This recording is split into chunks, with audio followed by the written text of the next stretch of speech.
Tracy Perna is an acclaimed speaker and generational expert on a mission to unleash the true potential of today's young people.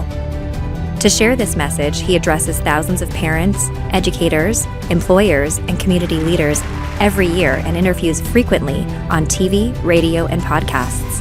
He also authored the #1 bestseller, Answering Why, which won 8 national awards, and he's written weekly on the topic for Forbes.com since 2019. But most importantly, he's a dad. Thanks for joining Mark's Masterclass. How many of you, by a show of hands, would love to unleash passion, purpose, and performance in younger generations? Show of hands. Very good. As a result of that, how many of you would like to attract and retain more of the right students into the right programs, pathways, classrooms, and careers for all the right reasons? Show of hands. That's what we're going to spend our time talking about today. I'm even going to define the right student and one-day employee is it's that person who is motivated. They're dedicated. They see a light at the end of the tunnel for a program, pathway, class, and career, and they actually want to get there. Light at the end of the tunnel is a simple concept. What does their career, lifestyle, or anything they want look like at the light at the end of their tunnel? The tunnel, of course, that's the time they spend in education, workforce development, training. It's all of these things, right? It's the work, the labor, the effort, the skill development, the academic rigor. It's everything that's necessary for them to feel comfortable taking a step. And then another step, and then another step towards their light at the end of their tunnel. Our challenge in America today, we have way too many young people standing still in the tunnel. They either don't see a light at the end of the tunnel for themselves, or they're afraid to take a step towards something they want, or there could be one or a myriad of things holding them back from being able to take that step. And so what we're going to talk about today is how do we connect, engage, and answer why for the young people in our sphere of influence.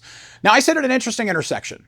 Right? I am a generational expert, but I'm also a thought leader in education, workforce development, and economic development. And at this intersection of how we connect with young people today, what do they think, what makes them tick, and how they make decisions, and how that connects the dots and the pipelines between education, employment, and ultimately that serves economic development for every single community, because that is the viability of where every community is going. And we have to understand how all of this plays out. And so I'm going to connect these dots as we go through our time together today. But when I speak about young people in America today, I talk about largely Gen Z and then Gen Alpha coming up directly behind them. 1997 to 2012, and then obviously Gen Alpha is 2013 and beyond. And so anytime you talk about generations of people, it's a huge bell curve. I'm going to be talking about everybody in the middle, but there's always outliers to this. And so where I want to start is I call young people in America today the benchmark generation, because here's where they're at.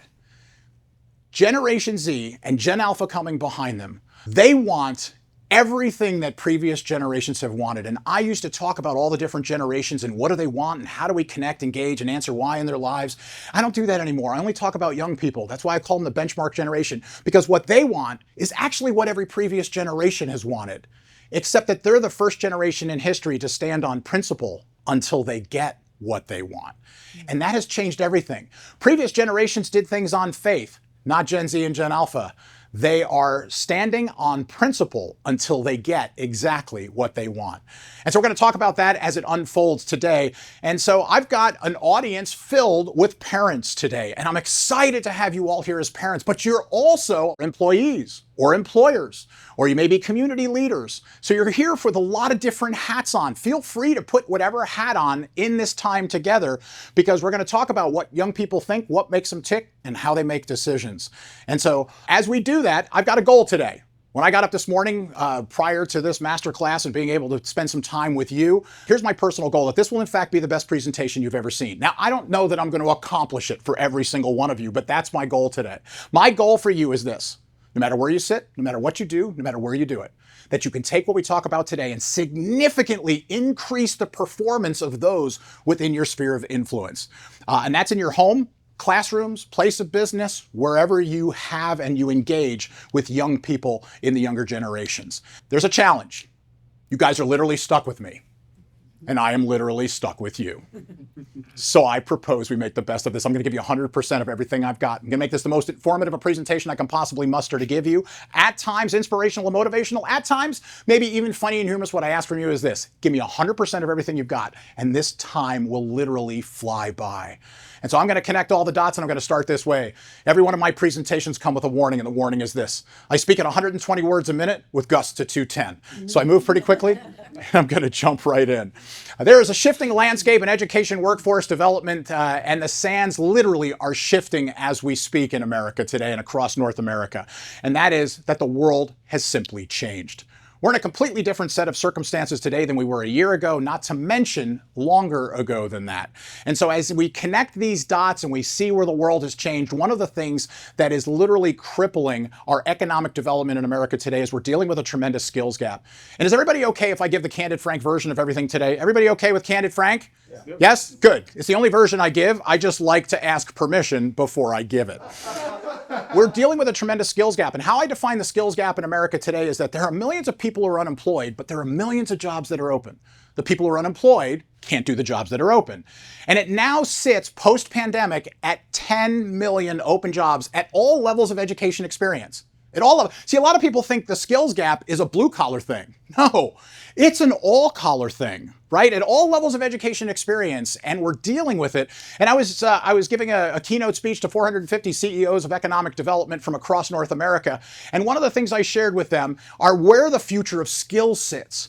And I shared with them that up to 40% of core job skills are expected to change, and 50% of employees will need to learn new skills. Upskilling, reskilling, all of these things are going on for adults, not to mention the young people in our sphere of influence, and how they adapt to a world that's changing. 375 million workers globally might have to change occupations in the next decade to meet companies' needs. So things are changing worldwide, global, right? So I wanted to start from a 10,000-foot view and say, what has changed, and how do we, as parents, educators, employers, adapt accordingly to this? And 66% of workers in Australia, the UK, and the US said L&D, which is learning and development, opportunities make or break their decision to take a job or stay at a company. So this is where we sit in a world that's kind of changing. Now, have you ever, in a fleeting moment, or maybe in a long-term thought process, thought to yourself as you look at the young people in your sphere of influence, have you ever looked at them and thought to yourself, man, I really wish they were lifelong learners. I really want them to be lifelong learners. I am here to say unequivocally, 100%, they are absolutely lifelong learners for relevant, purposeful learning. If they don't understand the relevance and the purpose, there is no purpose. No purpose in doing what we want them to do as parents, doing right as educators, as employers, etc. So there has to be relevance and purpose as we move forward. But the world's changed in another way. Also, what it takes today for a young person in their life to build a competitive advantage in their life. And that competitive advantage includes three things. And you have to have all three. The first of these three things is robust academic knowledge. Well, Mark, that seems pretty obvious, right? We have an entire education system in America that is all built on delivering robust academic knowledge at all levels of education, right? And so we have to recognize the importance of academic knowledge, right? It is just as important today as it was 50 years ago. But here's where the world's changed. There was a time in America where you could have just robust academic knowledge. In fact, the more robust academic knowledge you had, the more what you would make? Money, right? Some of us were a little bit older. Remember the stair steps? If you had this much education, you made this much you made this much you made this. Here's where the world's changed. It's no longer necessarily true. It's not necessarily untrue. It's just not necessarily true either. Now you have to add two critical things to robust academic knowledge. The first of these is technical competencies. Technical competencies are the things that you can do in your head and with your hands, right? So whether you want to be a surgeon or an accountant, whether you want to be a programmer or a chef, whether you want to be in auto technology or biotechnology, you have to have the technical abilities to do it. I'll give you a great example. I may have all the academic knowledge to be a surgeon, but the inability to cut somebody open, that's a problem, right? So you have to be able to do both. And then the third, probably the most important, is professional skills, what I call professional skills. These are things like work ethic, punctuality, leadership, communication, work-life balance, stress management, critical thinking, problem solving, emotional intelligence, networking, flexibility. I could add to the list, you could add to the list. These are things that most people in America call soft skills. I changed that term a decade ago because I think the term soft skills makes it sound like they're unimportant, when I think that the darn near most important things we can give ourselves, not to mention the young people in our sphere of influence. And so Wall Street Journal would agree. They did a survey of CEOs, hiring managers, and human resource executives from across North America and found that 92% of them, 92%, valued professional skills over academic knowledge and technical competencies. 89% said those are the hardest things for us to find. And so, which is pretty extraordinary, because as I speak around the nation, and I speak to about a third of those speeches that I give around the nation are to economic development and chambers of commerce, community leaders, and employers. When I speak to the thousands of employers that I've spoken in front of around the nation, I ask them a simple question today. Like, what are you really looking for? Right? What are you trying to accomplish? And to attract and retain top talent in your business, what are you trying to accomplish? Here's the answer I get more times than not now. Mark, we'd be satisfied if we could find people who show up on time, consistently, and can pass a drug test. And if they could have a little bit of critical thinking and problem solving, we could hook them up. And that's what we're hearing. And that's kind of where we are today in this journey. But a competitive advantage is a common ground we have to develop with the young people in our sphere of influence, in our homes. Right? Because young people today need to build a competitive advantage in order to be able to adapt to whatever the world throws at them. In our educational system, we have tended to move towards, over the last 2-3 decades, of answering the question, why do I need to know this? Why is this important for me to learn? We tend to answer, well, it'll help you get to college. And that's the answer we give because we're not really sure how else to answer that question. This will help you get to college. And for some, that's absolutely accurate. But today, 2/3 of high school students in America do not see the relevance of going to college. They think they'll be just fine without going. So we have to change the answer to why is this important? Because if the answer we're going to stand on if it gets you to college is it's now completely irrelevant to 2/3 systemically across America. And so that creates a disconnect. And so we have to recognize that the answer we give has to move towards competitive advantage. They absolutely need academic knowledge, technical competencies, and professional skills. And when I speak to young people across America, I speak to high school kids, middle school kids on my journey, and I love those opportunities to engage with them. Because as I speak to them, I'm going to give you actually the first 45 seconds, because I was speaking just a week ago in Arkansas. I did middle school kids in a school district, and then I did high school kids in the same morning. Two different presentations. And as they all came in and they filed in, it was easy and obvious. They didn't want to be there. They were bussed in, and they thought this was going to be a complete waste of their time. And I want to share with you the first 45 seconds, because the outcome at the end was they all wanted fist bumps, high fives, and they wanted to take pictures with me if they had phones as they were walking out the door. But here's how I got them in 45 seconds. I got a nice introduction. I stood up, first words out of my mouth. I'm not here to entertain you today, though some things may be entertaining, and I'm not here to inspire you today, though some things may be inspiring. I am here in a candid and frank way to take you backstage, behind the curtain, to where the world has completely changed. It is now incumbent on all of us, myself included, that we must build a personal competitive advantage in order to achieve whatever lifestyle goals and aspirations we all want to achieve, right? No matter how grand, modest, or laid back you view your life down the road, and that could change every single day, it is incumbent on you, as it is for me and everyone else, that you have to build a personal competitive advantage to achieve that. They leaned in, I had them the rest of the way. I want to point out that I said no matter how grand, modest, or laid back you view your life. In America today, we tend to talk to most young people in our sphere of influence, homes, classrooms, place of business, as if they all could have and should have grand plans. And a lot of them do. But if you really understand where young people are today in America, most of them actually have modest and laid back views of their life in the future. And so to be congruent and consistent, we have to recognize that to talk to all three groups and how they view everything, we have to make it relevant no matter where they are. Because no matter where they sit, they're going to need robust academic knowledge, technical competency, professional skills to be able to accomplish the view that they see in their own lives. And it's critical that we do this because we are entering the smart machine age.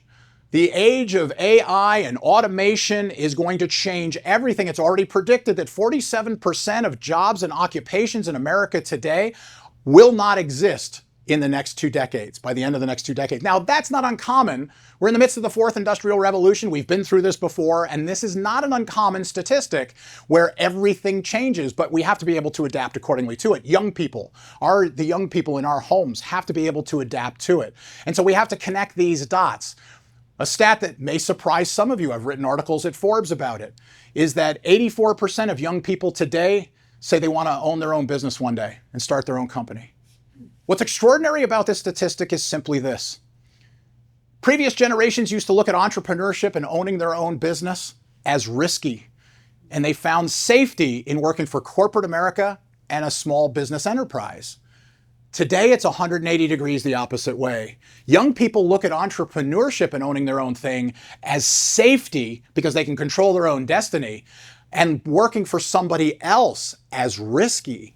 This is an extraordinary shift in the way young people think, what makes them tick, and how they make decisions, because they're going to try to accomplish, by building a competitive advantage, whatever lifestyle goals and aspirations they want. And I said, they're gonna connect these dots, no matter how grand, modest, or laid back. And let's be candid. You may have grand plans on Monday, pretty modest plans by Wednesday, and have pretty laid back plans by Friday. So it all depends on how you look at this and how it connects together. But when I speak about the younger generations, I love to speak to them about, I call them the Y generation, right? When we talk about Gen Z and Gen Alpha coming up right behind them, I like to talk about the Y generation, WHY generation, because frankly, my friends, they need an answer to this question for everything they do. This may be an aha moment for some. It is when I travel the nation. But when you ask a young person in your home, in your classroom, place of business, wherever you are, if you ask them to do something and they look back at you and they say, well, why should I do it that way?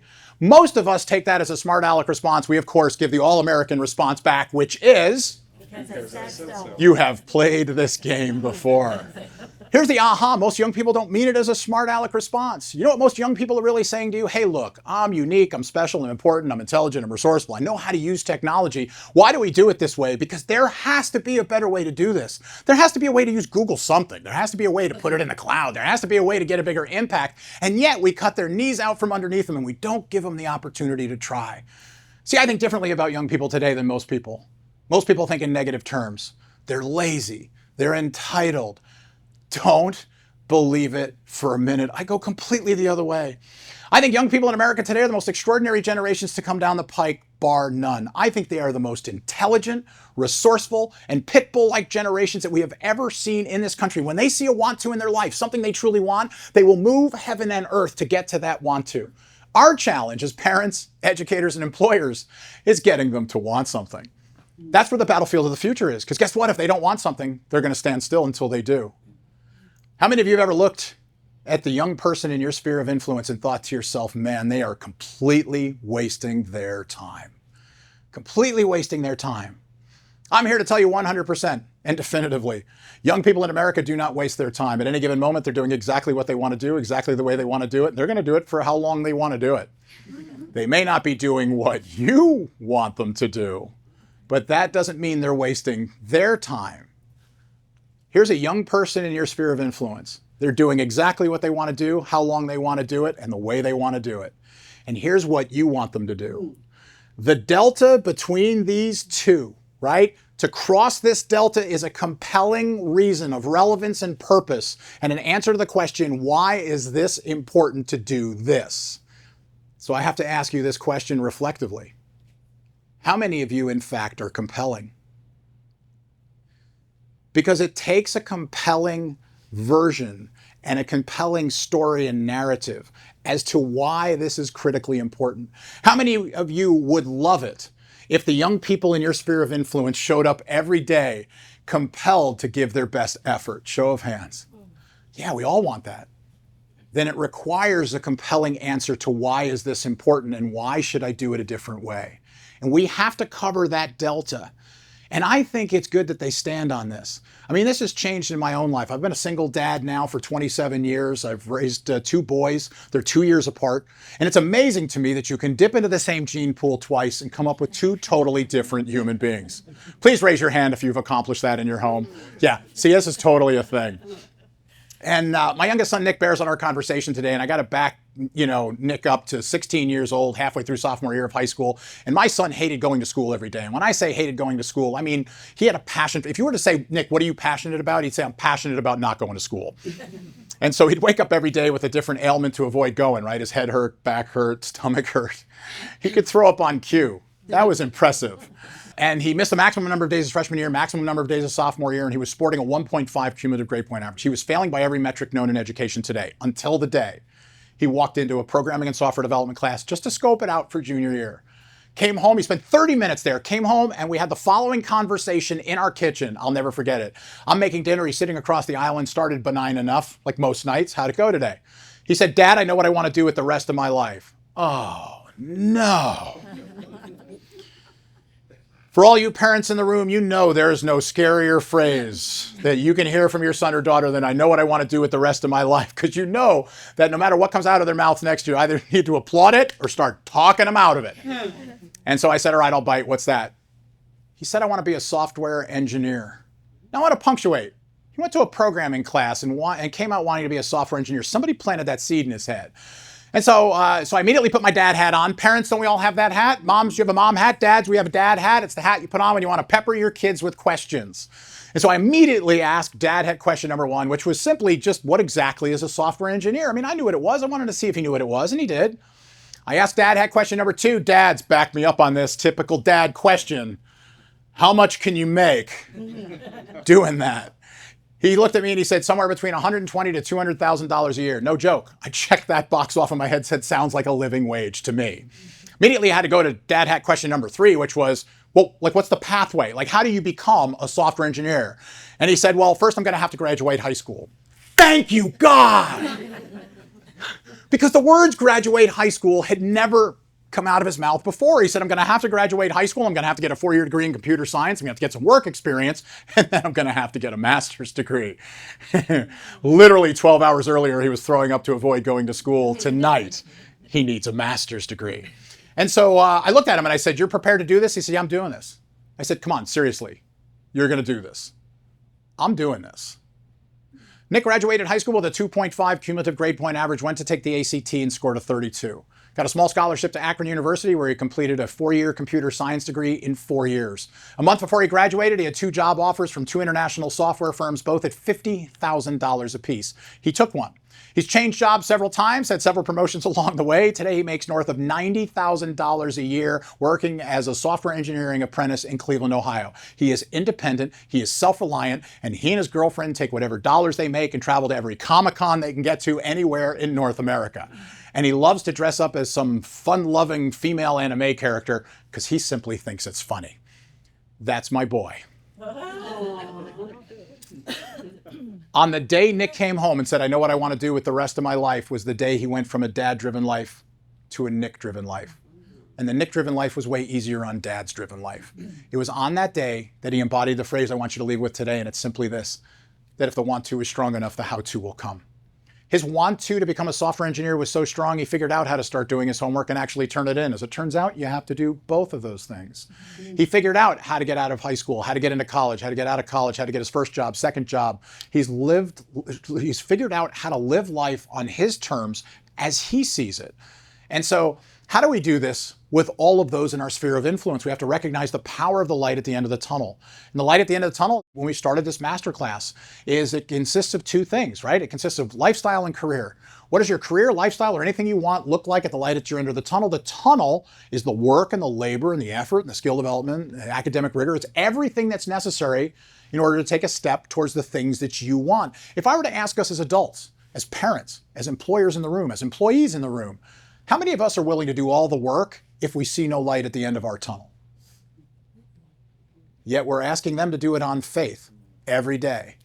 We're not connecting the dots to the relevance and the purpose in how they can accomplish the things they want and what they see in their life. And so we have to recognize that these 2 things play out. Now, I'm going to ask 2 questions of my parents in the room today. And I want you to enthusiastically say the answer, yell up the answer. The questions are going to come back to back. They're 1-word answers. You're just going to instinctively know how to answer this question. But there's an aha moment hiding just beyond this. Between the words lifestyle and career, which one of those words is most important to young people today? Lifestyle. What do we spend all our time talking to them about? Career. Every decision a young person in America makes is based on how it affects their lifestyle. Career has become a lifestyle decision. So the aha here is, if you want to start any substantive career conversation with someone in your home, in a classroom, in a place of business, Don't start with career. Start with lifestyle. 2 questions I love to ask the young people in my sphere of influence. What do you love to do and what do you do well? What do you love to do and what do you do well? Because the answer to those 2 questions will lead you to a myriad of follow-up questions that will help you discern where do they sit on this spectrum of lifestyle, right? Here's an entire spectrum of lifestyle. There are those on this end of the spectrum who want millions of dollars and live life like a Kardashian. But there are those on this end of the spectrum who just want 2 hot meals a day. And then, of course, there's everything in between, the experiences, where they can live, how they can live, no matter how grand, modest, or laid back sits in here. But even the people who want 2 hot meals a day, as a culture, we are spending an extraordinary amount of time, effort, resources, funding to try to convince people who want 2 hot meals a day about the power of a 4-year degree and beyond and pulling themselves out of systemic poverty. And where I believe it needs to be true, we need to clear the road. We need to clear the obstacles. We need to fund it. We need to wrap our services so that if someone wants to do that, they certainly can. But the reality on the ground at the tactical level is if I want just 2 hot meals a day, what you're showing me is completely irrelevant. I can't do that. I just want 2 hot meals a day. I believe we have to wrap our services and our culture and our funding and our opportunities to help those who want 2 hot meals a day to achieve 2 hot meals a day. You still need a competitive advantage to do it. You still have to have robust academic knowledge, technical competencies, professional skills to become self-reliant and independent at some point in the journey. So meeting them where they are and helping them take that step to 2 hot meals a day, they have to be able to achieve that goal. But I believe in my heart of hearts, once you've achieved that goal, I think one day you wake up and say, maybe I could get 3. And then maybe I can take the next step. And then maybe I can take the next step. And then maybe one day they look down the road and say, yeah, maybe I can do that. So it's being able to connect the dots on how lifestyle and career play. And we start with lifestyle and connect then to where can they find the intersection of a career that will really connect with that. I came up with a concept called education with purpose and employment with passion. And these work together to create the pipelines that are necessary at all levels of education and experience. And in education with purpose, I know we as adults would say to ourselves, well, Mark, of course, education has purpose. Education has great purpose. But I don't mean from our perspective. I mean from the learner's perspective. The learner has to recognize what the purpose in today's education is, or the thing we're doing in our homes, or whatever it is. They have to understand what the purpose is. And if they understand what the purpose is, then they can move into active purpose with us. Because there's 2 purpose modes. The first is what I call active purpose. And there are 6 adjectives on here. You could add to the list, I could add to the list. All this simply means are those young people in our spheres of influence that show up every day and they're stepping through the tunnel. They're doing the work. They see a light at the end of the tunnel. They're going for something, right? We might call them self-motivated. They're connected, engaged, accepted, prepared, stable, growing, all of these. But on the other side of this are those in static purpose. They either don't see a light at the end of the tunnel for themselves, or they're afraid to take a step towards something they want, or there could be one or a myriad of things holding them back from being able to take that step. And so we have to recognize that young people can go in and out of these 2 purpose modes, but they can also get stuck. Someone who is in static purpose may be disconnected or apathetic, distracted, overwhelmed, stressed, surviving, or bored. So a lot of this might keep someone standing still because they don't see the value and the effort and what they're building. Competitive advantage allows them now to shift the game from getting academic knowledge for academic's sake, but also now being able to build academic knowledge, technical competencies, professional skills to build something personal. Their personal competitive advantage is critical for them to be able to work towards whatever it is they see in their life based on their own unique interests, talents, and abilities in connecting these dots. One of my favorite quotes is from Plutarch around 100 AD. He's a Greek philosopher that said, "The mind is not a vessel to be filled, but a fire to be kindled." I have to ask you in a reflective way. In American education, in each state's education, even in our homes, even in the training that we see that employers do, are we simply trying to fill vessels, or are we kindling flames? I ask this question all over North America because it seems that we're in a system today that tries to double and triple down every year on filling vessels. But we've created a system that almost doesn't allow any more time and effort to build a human connection and a relationship that allows for the inspiring and kindling of the flame. Because Generation Z, Gen Alpha coming up behind them, they, as their resting pulse and as a non-negotiable, they require a human connection to move forward, and you have to leverage the human connection at home, in the classroom, and in places of business. You have to leverage the human connection to inspire and kindle the flame before they allow you to fill the vessel.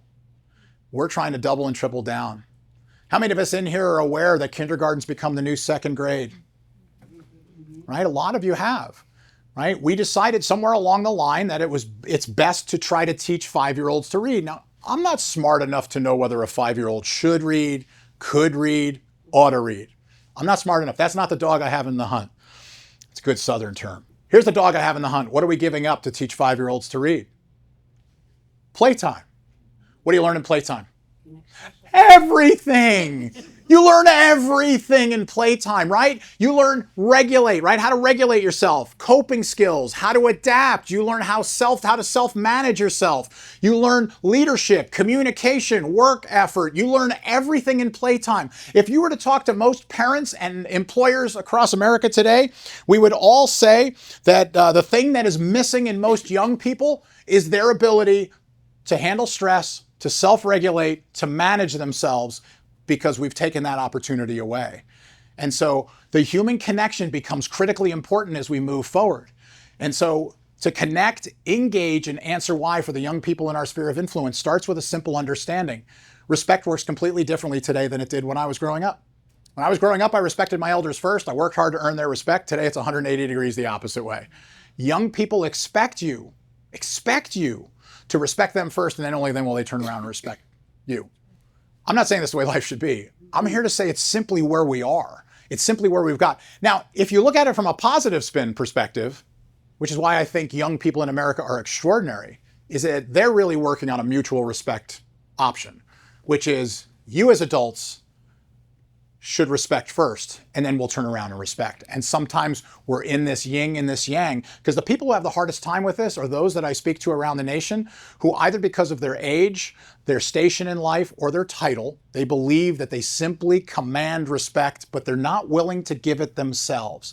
They're very frustrated today because they're the ones like, oh, these darn kids, they just don't know how to give respect.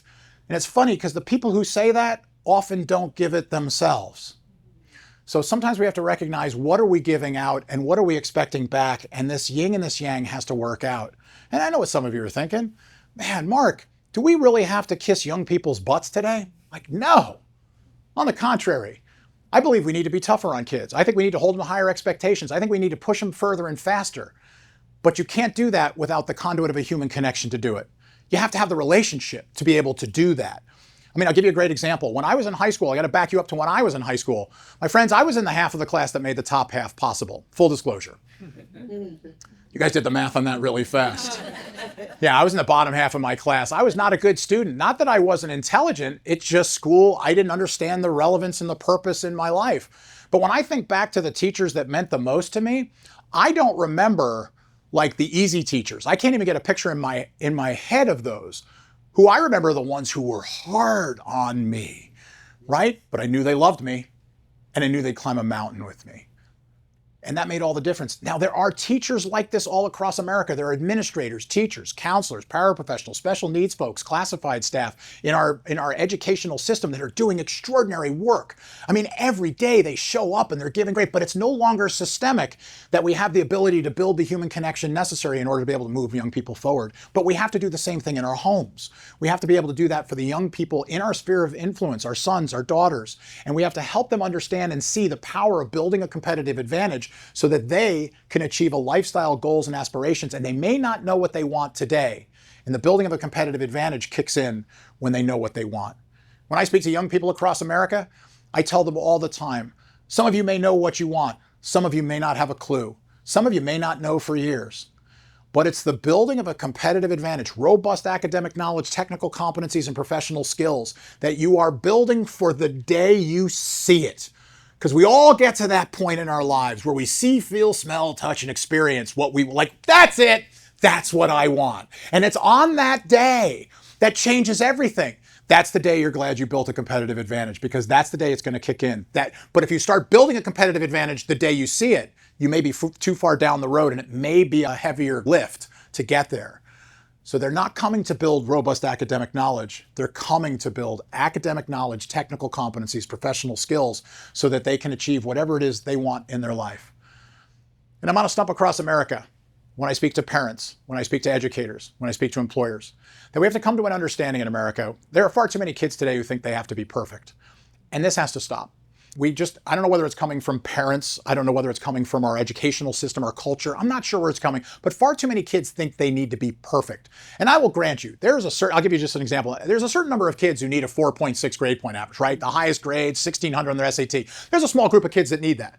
They've carved out something they want to do down the road, and they're ready to move heaven and earth to get to that point. And if you know that early on in your life, go, go, go. I think that's extraordinary. To know the want to and what it takes, and you're willing to do what it takes, go. I think that's fantastic. But there are far too many kids who think they need a 4.6 grade point average and absolutely straight A pluses. They have no idea what that means in their life and how they're going to use it. They have no idea what the next steps are. They have no idea what their real want to is. And we just have to come to a simple understanding in America today that, yeah, hands down, you could be wildly successful in America with a 4.6 grade point average, but you'd be wildly successful in America with a 3.7. You'd be wildly successful in America with a 2.8. How many of you would agree with this statement that A students eventually end up working for C students? Show of hands. Yeah, I mean, I get 80% of my audiences that raise their hand to that, and I have to ask this question, well, then why do we poo-poo, a C average?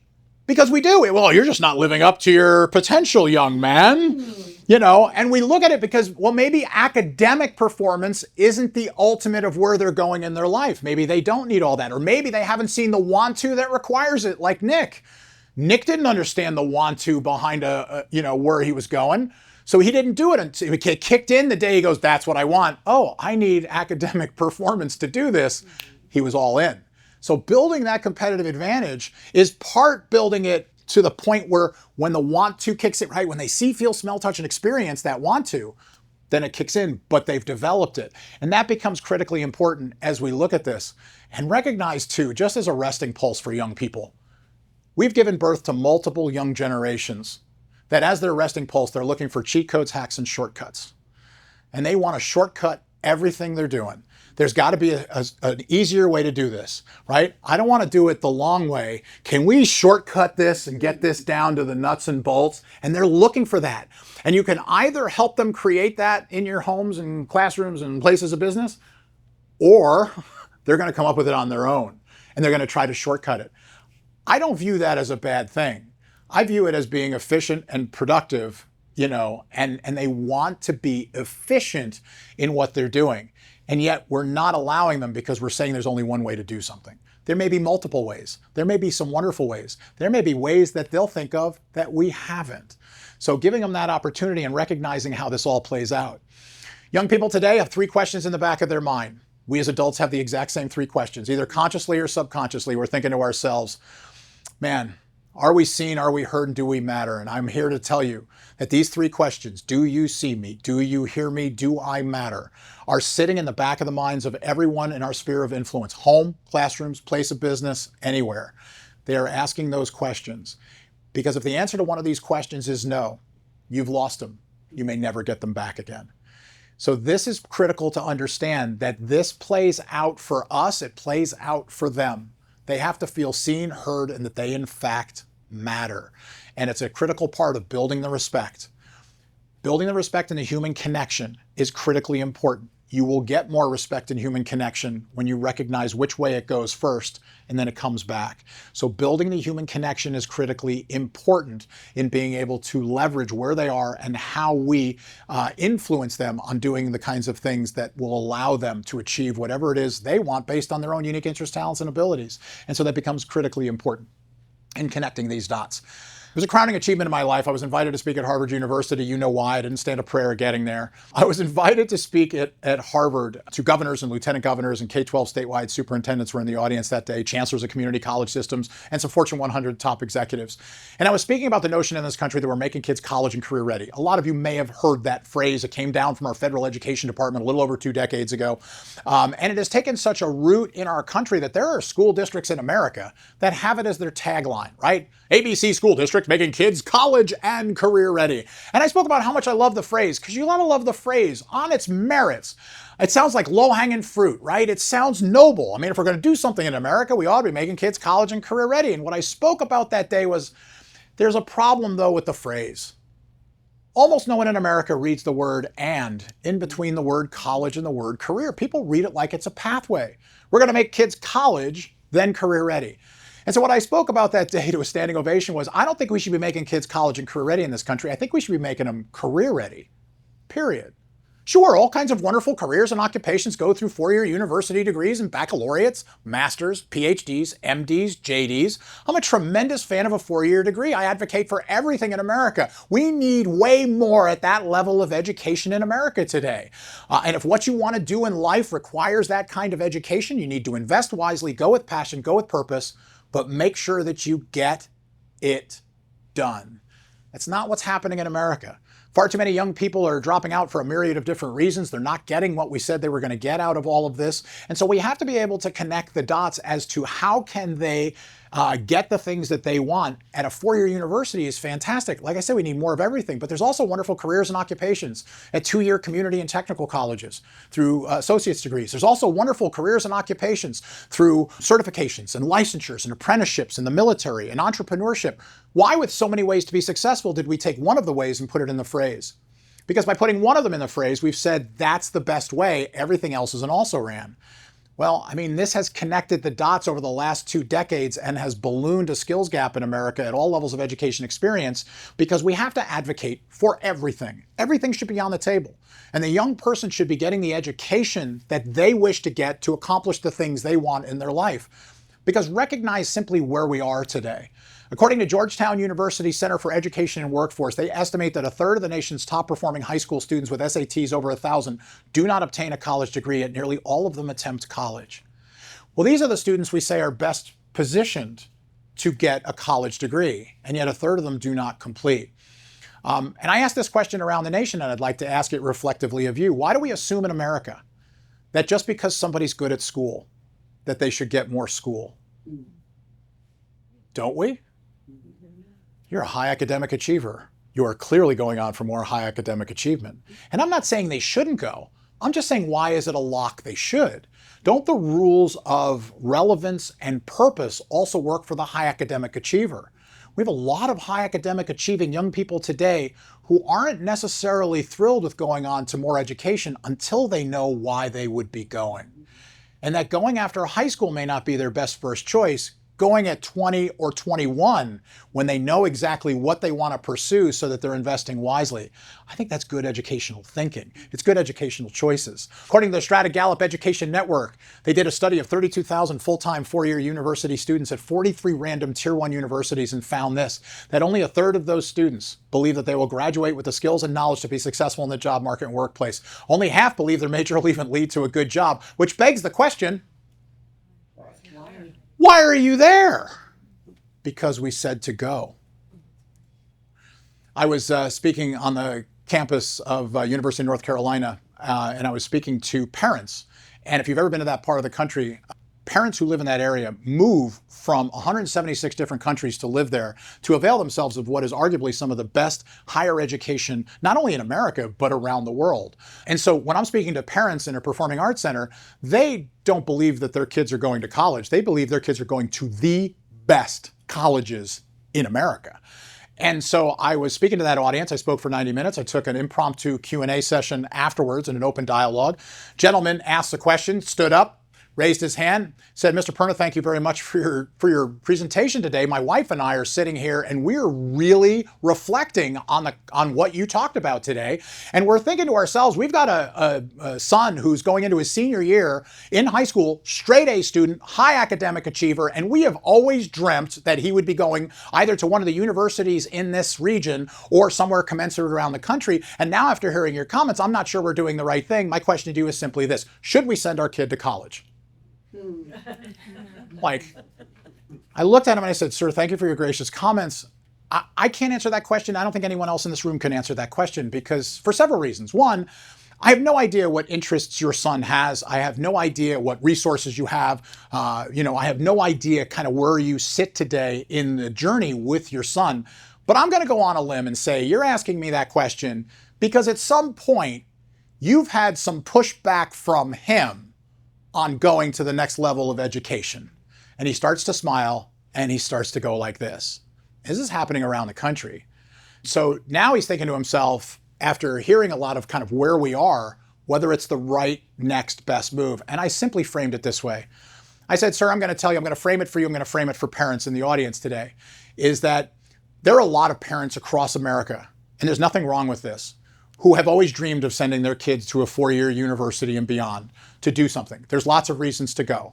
And they've dreamt their whole life of having the quote unquote college experience. Do you all know what I mean by the college experience? I mean, I had the college experience. A lot of you had the college experience. I'm on record saying I'm a fan of the college experience, right? Maturation, exploration, school pride, right? Social. I mean, there's a ton of great stuff at that level of education. And we shouldn't discount that. There is some really good stuff there. And so what I said was, if you're okay that your son may be going to do that and doing career exploration at the most expensive time in his life, that's okay, right? If you have all the money and the grandparents have kicked in, you can absolutely send him to have that experience. There's nothing wrong with that. Parents in America do that every single day. There's nothing wrong with that. However, if you are here borrowing any money whatsoever on the hope that there's some guarantee at the end of those 4 years, 5 years, or 6 years, I'm just here to tell you, hope is not a tactic. Purpose, however, is. Make sure he knows why he's going, how he's going to do career exploration, how he's going to select the myriad of majors and minors and things that will help him accomplish something in his life that he wants. And recognize that the first decision in that process, most young people don't know exists. And we need to make sure that they do. And that decision creates a fork in the road. It's the first decision. Before you actually pick a major and a minor, you have to determine which way you're going to go. Both are viable, both are reasonable, both are doable. But you have to recognize that there is a difference and you have to select it, because far too many young people today are going and they don't know this decision exists. And that decision is this. There's an avenue that goes this way. That's going to be able to take their major, their minor, whatever they're going to study, and it's going to lead at some point to something in the labor market. There's some opportunity for them down to get a job, to be able to be self-reliant, independent, be able to fund, whatever they want to do in their life, to live, no matter how grand, modest, or laid back, goes down this path. Now, down this path is also completely viable, but it may not necessarily lead to a specific labor market opportunity for them, and they may not be able to be employed in what they've studied. It depends, right? There's a lot of things that you can learn, and I believe this in my heart of hearts. Some things we want to learn because we have a passion to learn it, and we want to learn it, and we want to do everything we can. They just need to understand if you're going down this path, you may not be self-reliant, you may not be independent, you may not be able to find something in a career field that matches to the education that you received, in which case you may have to either go get further training, or you may have to do something or adapt what your wants and wishes are. And there's nothing wrong with that, but recognize you're going down this. And the reason this exists and nobody knows it exists is that we're telling young people today, go off, get a diploma, right? Get learned and schooled in something in your life and find something you're passionate about. Some of those options are down this path, and they're not recognized. It may not necessarily lead to something in the labor market. So just recognize both work, but the young people in our sphere of influence need to recognize you need to know at the choice at the end of it. Some aren't finding out until months or a year after they get out and realize, I can't do anything in this course of study. So we have to recognize that this is playing out every single day. Wall Street Journal did all the math. The next 3 slides are simply the stats. I'm just going to run through it quick. 40% of all college students drop out. Of the 60% that earn a degree in 6 years, 20% will end up chronically underemployed. This means for every 5 students today, only 2 will graduate and find a job based on their degree. Percentage of students who enrolled in college after high school has now fallen to 62%. It's a historic low. 3 million fewer students in college annually. We're in the midst of a historic slide in college enrollments. The enrollment clip is expected to last for the next 10 to 12 years because 2/3 of high school students today think they'll be just fine without a college degree. So recognizing where the world has shifted, young people in America are also debt averse because they don't want to go into debt and find all the things, because here's simply where we are. Average right now, Wall Street Journal did all the math, $36,000 a year to attend a public college is the average now. Of course, scholarships help that if you can get scholarships. But the average time to earn a degree is 5 years now. And 36 times 5 plus student loan debt service plus opportunity cost of not working while in high school, or while in school, excuse me. And the real cost of college is now topping $300,000 for a public college. Where we sit today, 1.6 trillion in college debt across America today. This was reported by every major news outlet. It's the second largest kind of debt in America. It's twice as large as credit card debt. It will never catch mortgage debt. Mortgage debt is number one. That's a really big number. But that's not the horrific stat. The horrific stat is that just over 11% of it, or 176 billion, is more than 90 days in default. And you cannot go bankrupt on student loan debt. It's the only kind of debt in America you cannot discharge in bankruptcy. You literally carry it with you for the rest of your life. 330 million Americans, 44.2 million carry student loan debt, which means 4.86 million are more than 90 days in default. We're defaulting at a rate of 3,000 per day. It's simply where we are. So recognizing where the world has shifted, people think that young people are over here. Young people are actually over here.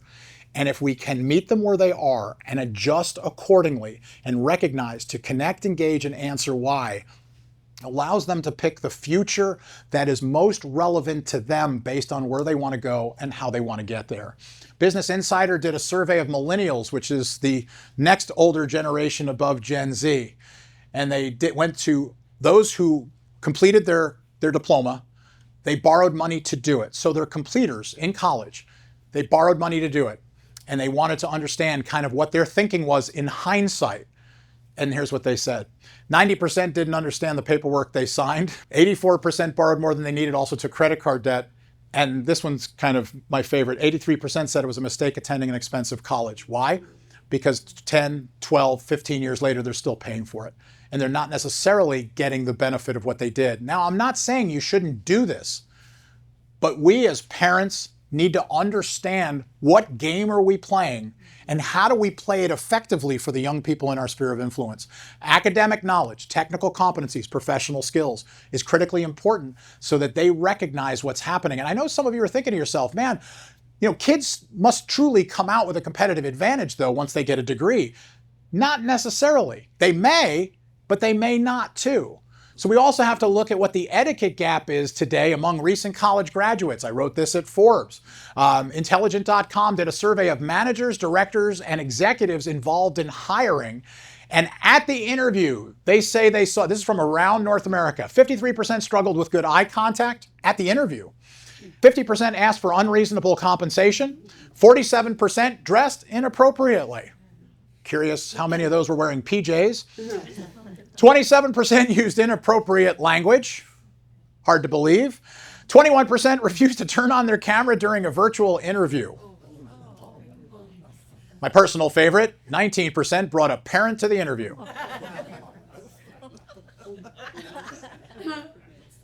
I was just in Lake Charles, Louisiana, doing an economic development speech for employers and community leaders. And I got to the bottom of this slide, and a bunch of employers go, "Your numbers are low." This is a glimpse of where we are, where the world has shifted, and how young people are viewing their options and opportunities moving forward, and simply how we meet them. In Employment with Passion, I speak to employers all across the nation, and I talk to employers all the time, and I could show you all the slides and how to attract and retain top talent, and how this, connects to employment with passion and ultimately to economic development in a community. I can't show you all that today because it's not part of what we're talking about today as parents. But as we look at this, I ask every business in America, do you really need a degree to do the role you want them to play? I ask that all the time, and I'll tell you why I ask the question. Because I tell them, if the mission critical knowledge in the degree is connected to the role you want them to play, by all means, you should require a degree. You absolutely should. Because I think it's relevant, I think it's consistent, I think it's purposeful, and I don't know about you, but I want my surgeons to have a degree. I want my engineers, I want my teachers, I want my accountants. There's thousands of careers that should have a degree. And we need more of all of that in America today. And so young people need to be going with purpose to accomplish what they want to accomplish so that they're then kind of going down a path where they can be self-reliant, independent, and be able to do the things that they want to be able to do in their life. But so we have to connect these jobs. We're in the end. Oh, and then I say, or are you asking for a degree because it's your only litmus test that they can complete something? Because if it's the only litmus test that they can complete something, you have to recognize in America today, we're in the early transitionary phase of switching from a degree-based hiring system to a skills-first hiring system. Skills first hiring is kicking in because employers today can't find enough people at the top of the funnel, right? There's a funnel that comes down to putting the right folks into the right positions for all the right reasons at all levels of education experience. And in this funnel, they can't find enough at the top of the funnel. And so because we're lacking people at the top of the funnel, what's creating a problem is we don't have enough attracting and retaining of top talent because there aren't enough people to start with. So what's happening is we're moving to a skills first hiring system for this reason, is that nearly 70% of US jobs require a bachelor's degree, but only 37% of the workforce has one. Skills first hiring increases the talent pool for Gen Z by 10 times, for millennials 9 times. This absolutely explodes the top of the funnel. So employers now, as they switch to skills first hiring, which by the way includes academic knowledge, technical competencies, professional skills, and to be able to put this all together and to be able to step towards something meaningful in that young person's life. But if you want to understand the power of this statistic, is that by 2030, Gen Z and millennials at 10 times and 9 times will be 75% of the American workforce C-suite down. 75%. We're literally in 5 years turning the keys over to the younger generations, and Gen Alpha coming up right on their heels. But this is how this plays out. 45% of companies have already started eliminating bachelor degree requirements for some positions. This is already in process, and it's going to continue to accelerate, especially with AI, automation, the smart machine age, and the fourth industrial revolution. So equipping our young people to build a competitive advantage allows them to build it for their reasons and purposes until they create the want to necessary to be able to step towards anything they want based on their own unique interests, talents, and abilities. And I want to underpin some of this. And I want to use as a backdrop something that I call a career tree. A career tree just allows me to give you a visual representation of the kinds of conversations we need to have with the young people in our sphere of influence. And so this is an example at Deer Valley Unified School District, just located in North Phoenix. It's a K-12 system of about 38,000 kids. And it's a 6 foot wide by 4 foot high interactive wall graphic that sits on the lab of this biomedical science program. It's a 2-year course of study at the high school level. And it's a pretty simple concept. This biomedical science 2-year course of study is the trunk of a tree. The trunk leads to a branch system. Branch system represents all the careers and occupations that are possible as a result of completing that 2-year course of study. So it's pretty simple. So upon graduating high school, you immediately unlock the entry-level career area. Entry-level is not synonymous with low pay. Entry-level simply means you can go do those things right now. You don't need any additional education or experience to do it, right? Now, you might need some training at the person that hires you, but you don't need any formal education. It creates an immediacy for young people today so that they can go do something, see if this is something they like, and be able to adjust accordingly maybe and determine kind of what the next step is. Because if they want to unlock the middle part of the tree, that's just additional education or experience. Maybe it's a 2-year associate's degree at a community or technical college. Maybe it's an advanced certification, completing an apprenticeship. Maybe it's some kind of specialized training. Maybe it's just additional experience that unlocks this area. Or you can unlock the things at the top of the tree, and every teacher in America puts the things on. So this particular tree was created and the things on it by the particular teacher who teaches this course of study because it makes it relevant to the local community. But if you want this kind of stuff, you need additional education or experience. Maybe it's a 4-year degree, baccalaureate, master's, PhD, MD, JD, some kind of specialized training. But now it builds relevance to the conversation that's saying in this course of study, any course of study, there are options and opportunities at all levels of education experience so that the young learner can determine for themselves what education do I need to do the thing I want to do. Like, I want to be able to do X, Y, or Z, and they may choose that at any time that want to kicks in, but now they can see the relevance in every course of study, academic disciplines, any programs or pathways, and say, hey, here's the kind of different things so that they're going off for a reason with purpose. And if they do that, they're more apt to complete, they're more apt to be successful, and they're more apt to be able to move down the road and be able to connect these dots. Here's an electrical program at a 4-year comprehensive high school in Boston, Massachusetts. Teacher who teaches this program has lots of students that go off to become, at a 4-year degree and beyond institution, electrical engineers. And they go with a tremendous competitive advantage. If I made you all the dean of an electrical engineering program, meaning that your job is to show up every day and teach the young minds of today the information to become an electrical engineer, but wouldn't you select people in this stack of applications that have the greatest chance of completing? Well, do you pick the person who has just the academic rigor alone? or the person with the academic rigor, but they also already understand Ohm's law, they know how to wire things commercially and residentially, they finished half an apprenticeship, who would you select? That student. That's robust academic knowledge, technical competencies, professional skills. It gives them a competitive advantage that allows them to get the things that they want to go after themselves. He's also got lots of students who finish and want to become journeyman electricians. Journeyman electrician simply starts an apprenticeship while in school. They complete that apprenticeship after high school and graduation. And we might look at this and say, well, gosh, the electrical engineer must make more money because they're higher up on the tree. No, there's no guarantee that you make more money, that your lifestyle's any better. The fact is, actually, on average in America, journeyman electricians make twice as much as electrical engineers, with no debt, I might add. So the conversation with the young people in our sphere of influence is, how much for how much? How much are you willing to do? What are the options and opportunities? And so I advocate for everything in America today, because in the ability to advocate for everything is that they are then building the education with purpose to do the things that they want to do. And this creates want to. If the want to is strong enough, the how to will come. And we connect these dots.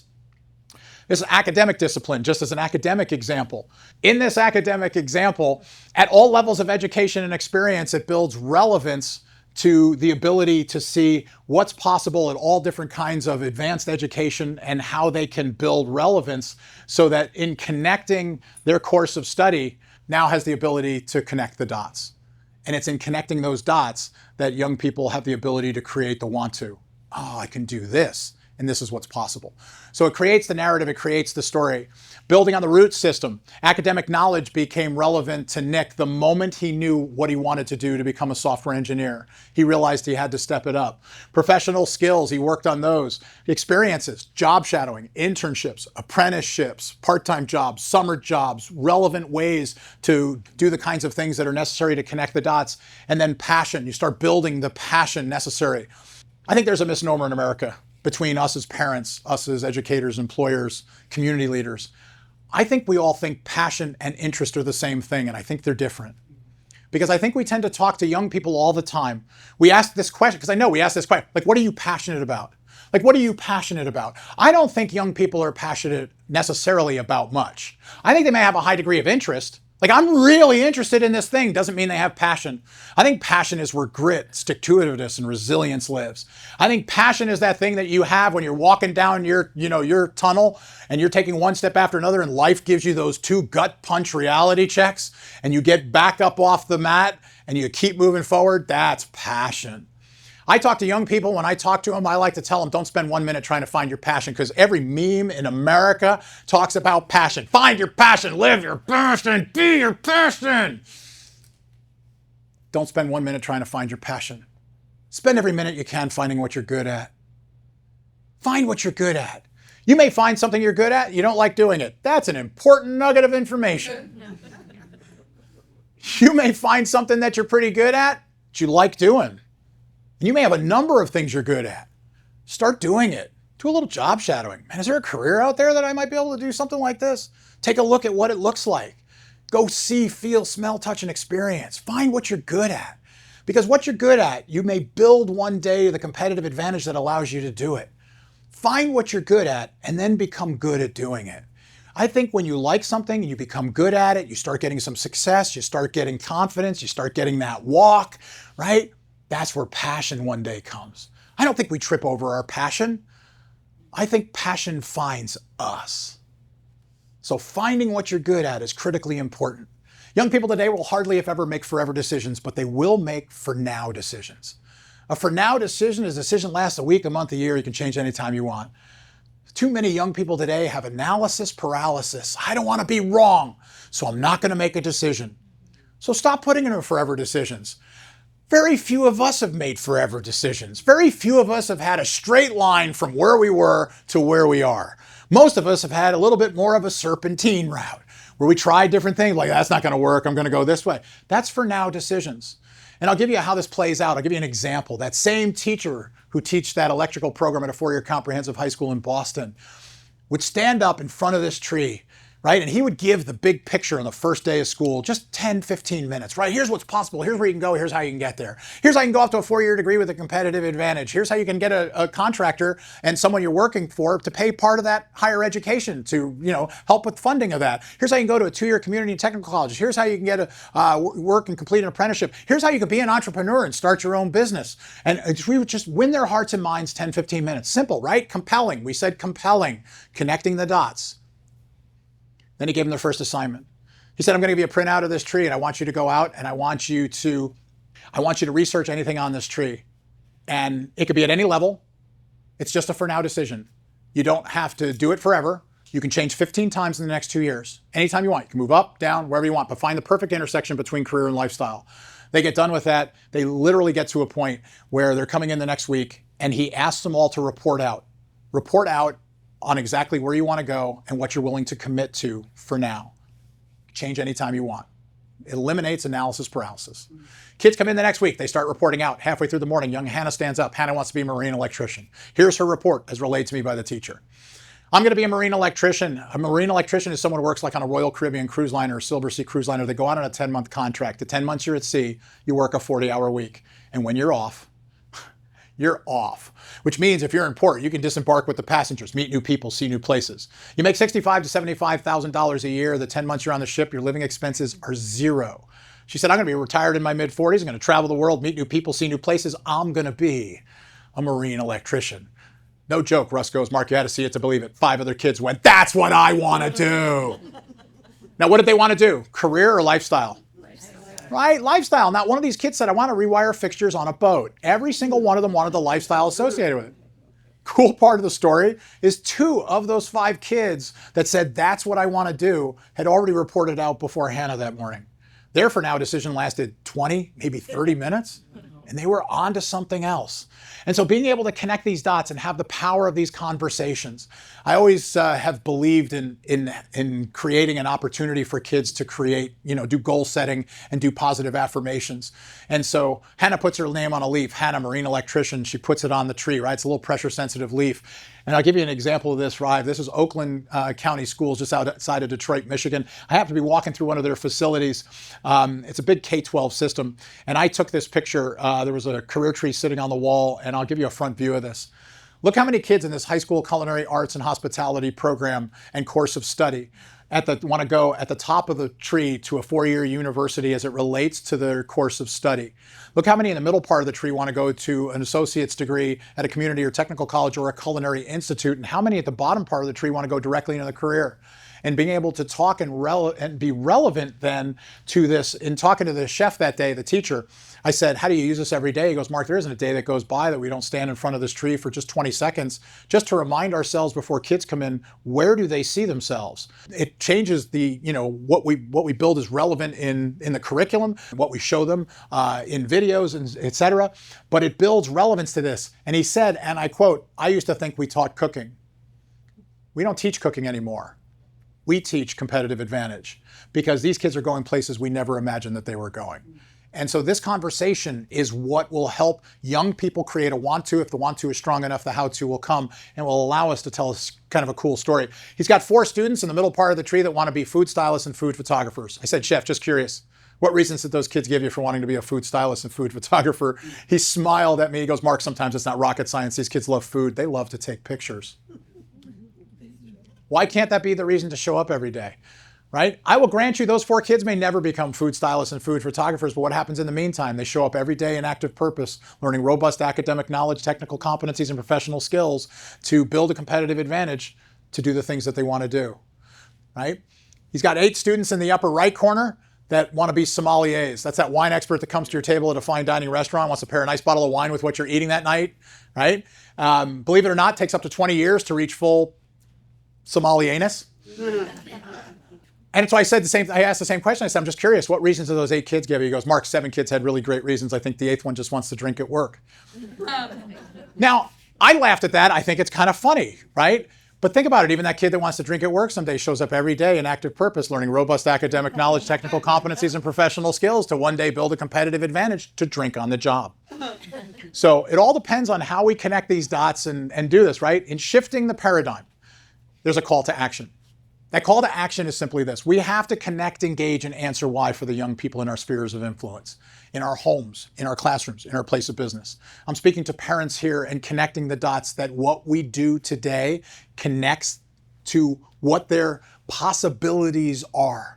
Because they're so vast in America today. There are so many things that young people can do across the nation, across North America. But we have to help them create a strong message of value and purpose in their own lives.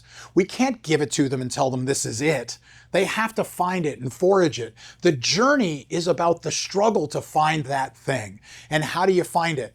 Well, building a competitive advantage allows them to turn it on whenever the want to eventually kicks in, when they see, feel, smell, touch, and experience it.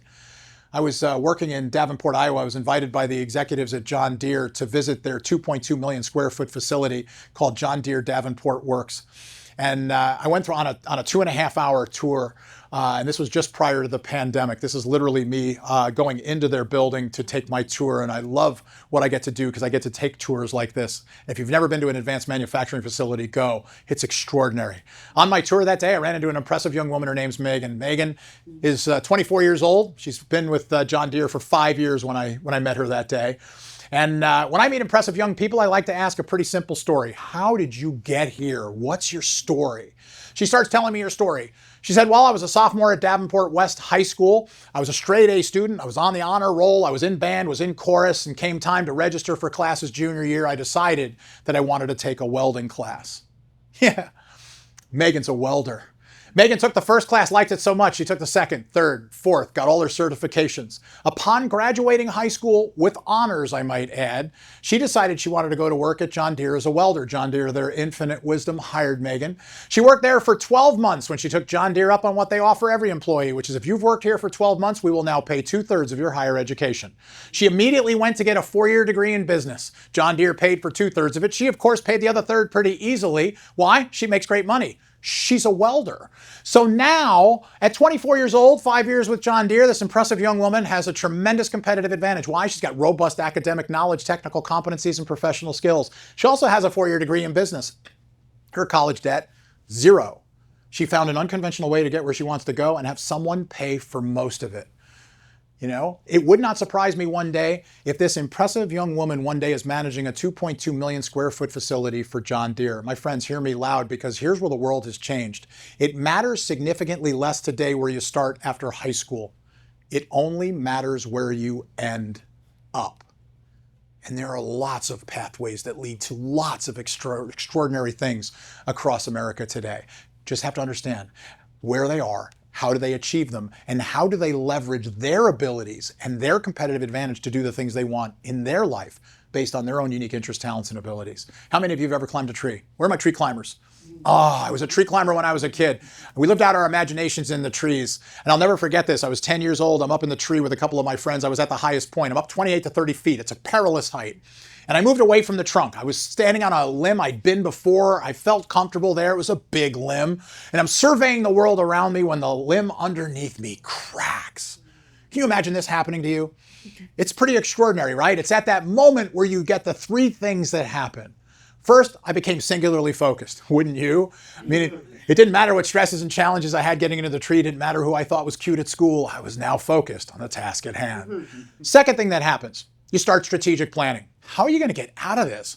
How am I going to get back to the safety of the trunk? What am I going to grab? Where am I going to fall? And the third thing that happens is I took action.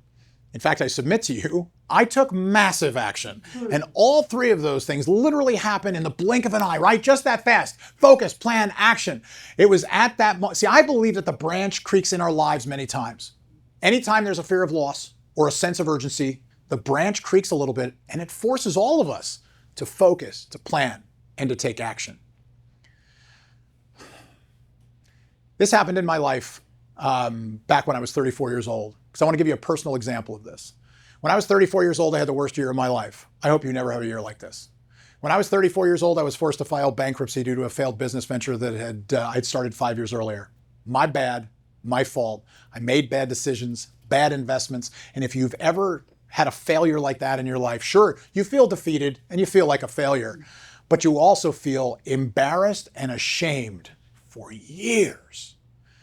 That same year, I went through a divorce, became a single dad of 2 boys. That same year, because of the bankruptcy, I was forced to take a job where I wasn't making nearly enough money each month to support the 3 of us. Anyone in here ever had too much month at the end of the money? Some of you know what I'm talking about, right? 23rd, 24th of the month rolls around, you don't have enough cash just to make it all the way to the end, and you got to stretch. You're so thankful when February rolls around. And that year, I also weighed over 400 pounds. My branch was creaking literally, emotionally, psychologically.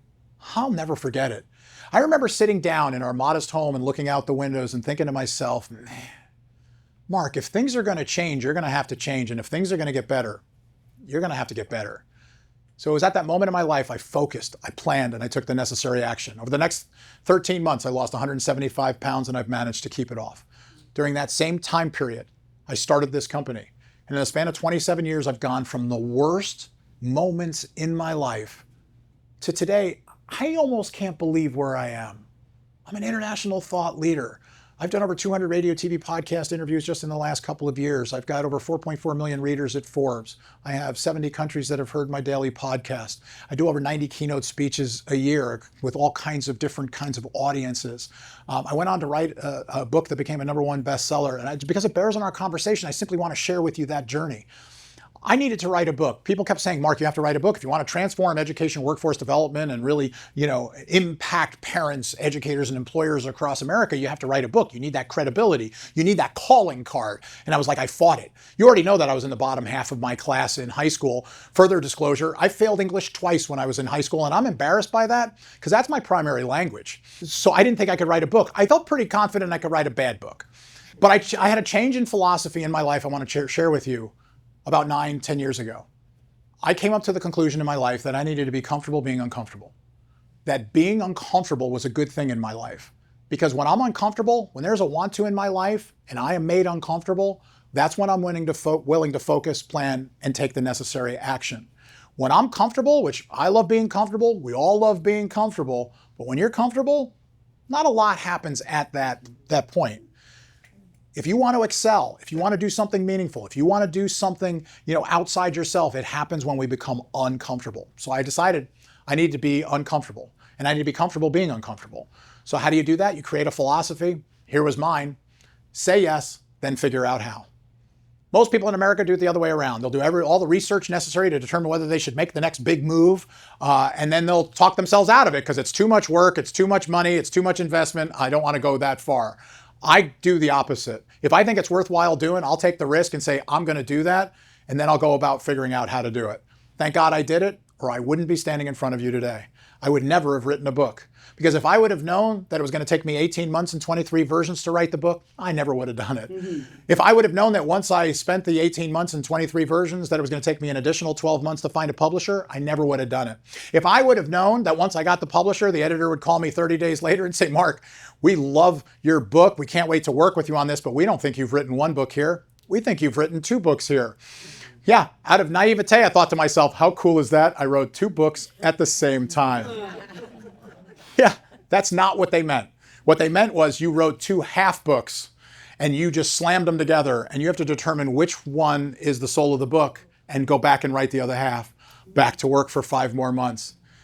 The day before my book came out, I will never forget this. The next day it was coming out in 179 airport stores, Barnes & Nobles, 4 countries, all the format. Should have been the proudest day of my life. Nope, not when you've had great failure. When you've had great failure in your life, here's where your mind goes. I thought to myself the day before, I was sad, I was a little depressed because I thought, no one's going to read this, no one's going to care. I wasted 27 months of my life on this. I had no idea 24 hours later it would become a #1 bestseller. I had no idea it would go on to win 8 national book awards.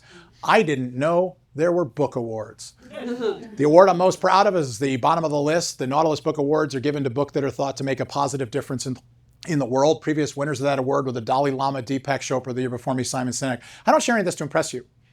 I share it to impress upon you that it is the moment when the branch creaks in our lives that makes all the difference. It's the moment we become uncomfortable. When the want to kicks in, that's the moment the branch creaks. Because the day my son Nick came home and said, I know what I want to do with the rest of my life, was the day he went from euphoria to OMG, I have a 1.5 grade point average. That now I have to kick in and understand, how do I start building the things that are necessary to accomplish what I want to accomplish the way I want to accomplish it. And we have to give that opportunity to every single one of the young people in our sphere of influence, letting them learn what's possible, where can they go, how can they get there, at all levels of education experience, and allowing them to go with purpose. So they are more apt to complete it, they are more apt to get what they want out of it, and they're more apt to spend money wisely in the education that they get. We need more of everything in America today. So the advocacy is everything's viable, everything's possible, everything should be on the table, but they should do it and understand what they're going to do and how they're going to do it, because there are no guarantees in any level of education or experience. But choosing something that is most meaningful to them allows them to do something extraordinary. In this conversation with competitive advantage, my team and I have worked for quite some time on building what we call the competitive advantage track. This is available to all parents for free, educators for free. This is something that we're putting on YouTube. It is available to everyone to start a conversation meaningfully with the young people in their sphere of influence. The competitive advantage track is simply this: example of 6 what we call slices. They're episodes. They're 5 to 8 minutes each, and they're simply myself delivering via video on smartboards in classrooms, on televisions at home, however you want to pull it up. These are available for free on YouTube and on my website, and you can simply avail yourself and do these that will start the conversation in your homes about what is a competitive advantage, how do we achieve it, so that you can have a substantive conversation. To me, the power's in the dialogue. This is a dialogue driving opportunity. I didn't use a teleprompter. It's right from my heart, talking right into the camera to the young people in our spheres of influence to simply start, here's what a competitive advantage, here's where the world has shifted to, and here's how you can take advantage of that to build the competitive advantage you need in your life. It also comes with curriculum, which is also free, can be downloaded. And when I say free, I mean you don't even have to subscribe. It is not behind any kind of wall whatsoever. I won't even know you've been there, and you can download this. Spanish versions will be available shortly. Facilitator reflection, discussion starters, so that you can have a substantive conversation after watching a video with the young people in your sphere of influence. Supersize suggestions and activities. You can use as much of this or as little of this, but it's really built to have conversations as young as middle school, into high school, on into college and beyond, so that they understand where the world has shifted and how they can best take advantage of that shift. And then a big picture view on how it connects to any course of study that they're in. It's simple, it's easy. It is there as a leverage and as a tool for any parent, educator, employer, anyone with young people in their sphere of influence to be able to simply tell this story and help them kind of get to that next point in creating the want to. And then I simply want to leave you with this. It's my favorite movie line of all times, my friends. It comes in the movie Apollo 13. It's right at the beginning of the movie. This runs my life every day. It's right at the beginning of the movie. It's July 20th, 1969, and Tom Hanks playing Commander Jim Lovell and his wife are throwing a party at their Houston home to celebrate the fact that Neil Armstrong and Buzz Aldrin are walking on the moon for the very first time. My line happens at the end of the night. Their guests have all gone home. There are beer cans strewn all over the backyard, and the Lovells are laying out in their chase lounges, and they're looking up at the moon. And Tom Hanks looks at the moon, looks at his wife. It simply says these words. He goes, you know, from now on, we live in a world where man has walked on the moon. It wasn't a miracle. We just decided to go. My friends, I find these to be the most powerful words of hope I've ever heard in my life, because to understand the power of these words, you have to back up to May 25th, 1961, where John F. Kennedy stands up before a joint session of Congress and later at Rice University and says the words that many of us have heard before. I commit this nation by the end of this decade that we will land a man on the moon and return him safely to the earth. We do these things not because they are easy, but because they are hard. I find those to be extraordinary, because you have to recognize that that speech came only 20 days. Just 20 days after Alan Shepard made the first U.S. manned space launch, lasted all of 15 minutes. We barely had enough technology to go and watch him fall. And yet, to lay out a broad goal where hundreds of thousands of Americans would work tirelessly to create things that had never been created before. At the time John F. Kennedy spoke those words, we had no idea how to do this. Nobody understood Earth orbit rendezvous or lunar orbit rendezvous or the computing power that would be needed to take us on a journey from the Earth to the moon and back again. And yet, by the end of the decade, we accomplished that goal. It wasn't a miracle. We just decided to go. The reason I share this with you is this. The things we talked about in this time together are real. What young people think, what makes them tick, and how they make decisions. And how we can connect, engage, and answer why for those young people in our homes, our classrooms, our place of business. How we can help them connect those dots so that they can move to a future of something, no matter where it is, how much education it requires. They can connect the dots to something they want to do, and then they can build the pathway necessary to get where they want to go based on their own unique interests, talents, and abilities. It doesn't take a miracle to do this. We all just have to make a decision to go. I want to thank you from the bottom of my heart for being here today, for being a part of this masterclass. It has been an honor and a privilege to speak in front of you today. Thank you so much, my friends.